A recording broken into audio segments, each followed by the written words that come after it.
د لوړو زده کړو وزیر شیخ ندا محمد ندیم میدان وردګ ولایت ته د خپل سفر په ترڅ کې د یاد ولایت له وردګ لوړو زده کړو مؤسسې څخه د لیدنې پر مهال د شاوخوا 70 میلیون افغانیو په ارزښت د بېلابېلو پروژو پرانیسته وکړه او په راتلونکي کې ورته د 180 میلیون افغانیو په ارزښت د لیلیې جوړېدو زیری ورکړ. ګرانو ځوانانو، راغلي یم د دې دپاره یو چې د حال پوښتنه مو وکړو. خصوصي مجلس به ستاسې سره کوم، انشاءالله استادانو سره به یې کوو، د مسؤلینو سره به یې کوو، او دلته چې ستاسې په پوهنتون کې کومې پروژې روانې دي د دې څخه مو لیدنه وکړه، ستاسې ستونزې به اورو. امید و باور مو دا دی په ابتدا کې به درته ووایو چې ستاسې د لیلیې کومه ستونزه ده، الله جل جلاله مهربانه دی، راتلونکي کال کې به دا ستونزه حل وي انشاءالله. مشر صاحب محترم ته مو وړاندیز کړی و 180 میلیونه شاوخوا منظوري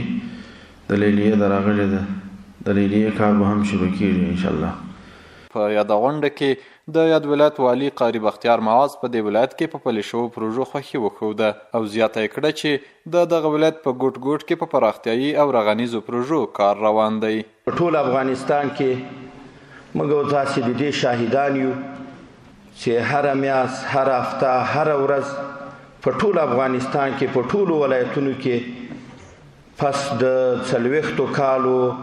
یا د 20 کالو پس د انقلابونو څخه